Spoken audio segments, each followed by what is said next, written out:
Response video, I think, to a Fred video, reaction video, whatever you want to call it. We don't really directly communicate anymore. But anyway, he was doing this video about kind of the difference between the emotional side and the intellectual side.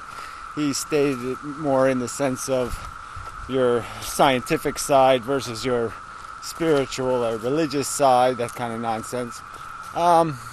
So, yeah, he found this bit in the middle to be something, this living life thing, being caught up in it, playing the game, the interesting bit or whatever. I suppose, I don't react very well to that idea. I think that is just part of you were sort of back to the Anekantavad, this idea that there is a third choice. And I don't think there is a third choice. There is either bullshit or not bullshit. There's truth or lies. There's there's right, wrong. It's either profitable or unprofitable, and it's very unlikely that anything ever hits that little bit in the middle. The middle is so tiny or minuscule that it's almost irrelevant, because something's going to fall into one of those other categories much more probabilistically than fall into that zero notch. It's almost like the zero never really exists. If you cut it fine enough, there is no zero.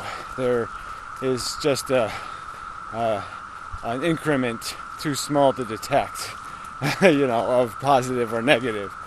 And so bringing that back to this game of the psychology of living, and this struggle, as I would metaphor it as, the Mr. Spock inside of you versus the, Hello Kitty. It's not even Captain Kirk. It's something even more, less logical, less connected to, any kind of disciplines at all. It's just a little emotional box, a little feeling thing, a little gushy part that possesses you. The part that does get caught up, that does have ambition and ego desires and all of that crap. It's very much a lizard. And so, if you want a metaphor to Captain Kirk, that's okay. I'm just saying it's just, it goes even deeper in terms of the extremeness of the lack of logic that exists at our core. The core of our emotions is very illogical, very possessive, very controlling in this visceral way, not in a explicit way, in this feeling way, this love kind of crap. These kind of mechanisms that make up that animal. So anyway, again, to recontextualize it further, the point I would sort of make, or the counter argument, is that unfortunately this pretense that any of that part is worth salvaging is just that, a pretense.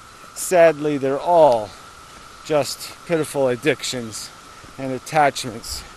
They're all expressions of a kind of bigotry built into us, a prejudice towards a direction or an attitude or a flavor of movement. It all has no merit. It all has no integrity. All the moving mechanism is dissectable, and you can see that in every one of these mechanisms that propels you, there isn't anything of real integrity, except those things that have this convoluted philosophical mandate, an order from your intellect. Lose weight, fat ass, some sort of dictate from your brain down to your selfish self, mandating some sort of improvement in your conduct. That could be the only thing that could have any shred of integrity, and the rest of it is just this programming of just find something to attach to, find some wagon in the world, some wagon of a favorite color, or a favorite nationality, or a favorite race, or a favorite something, and you just hitch your wagon to it and be led down the path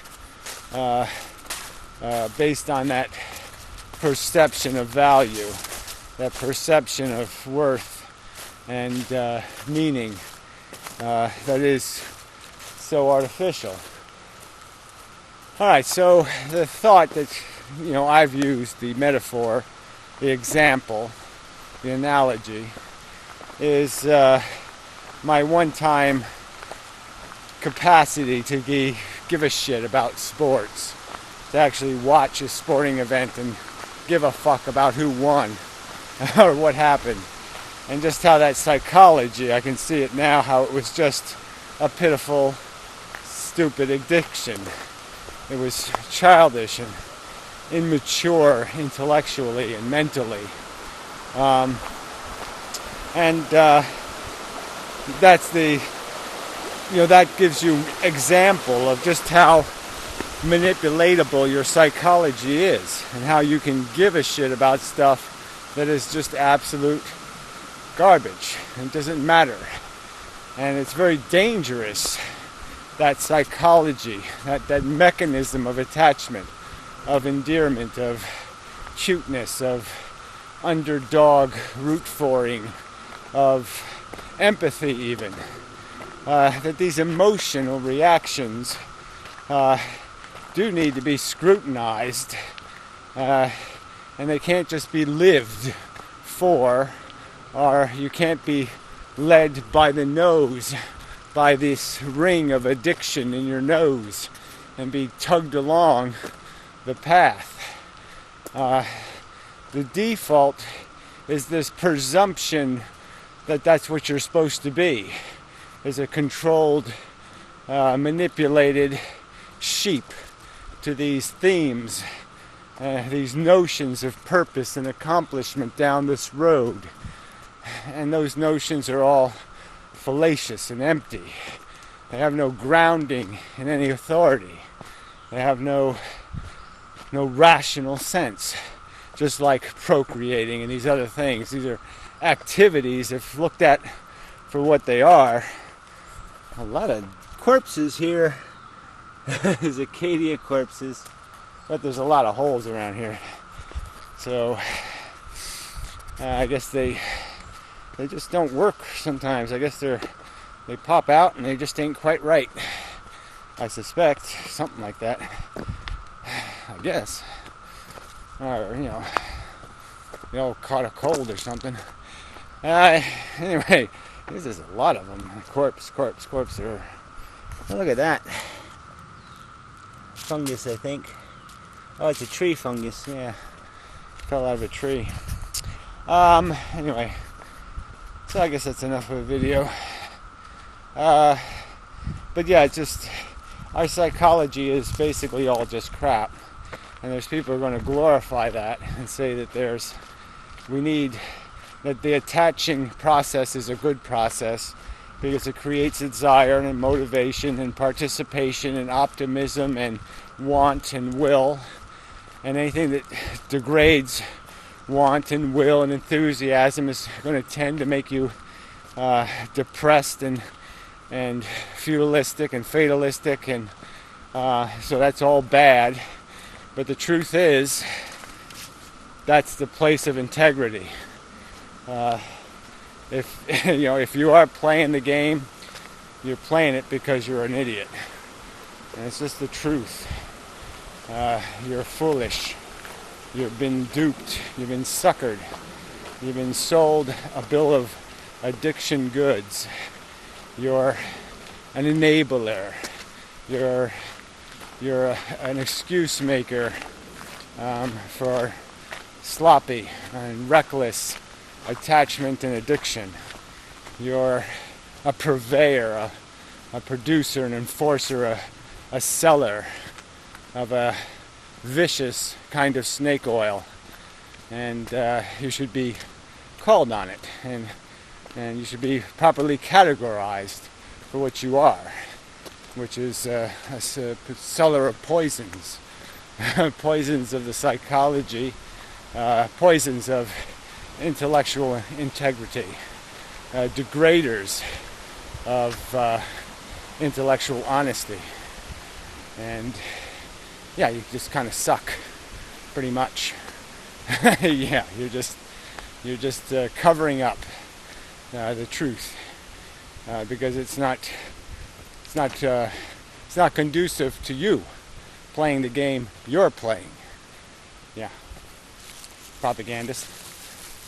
So anyway, yeah, you're out of business if people can see you're selling. You're like the guy who sold the emperor the invisible suit of clothes.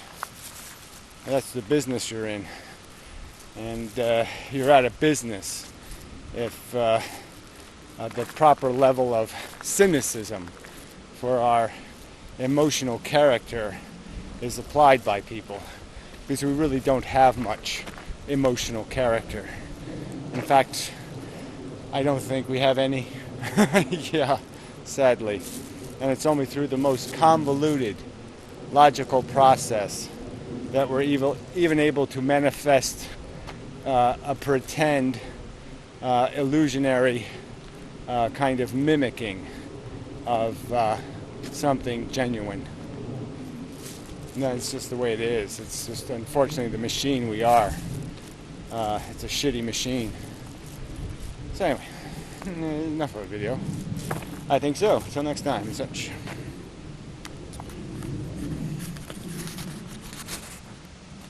I hit the button.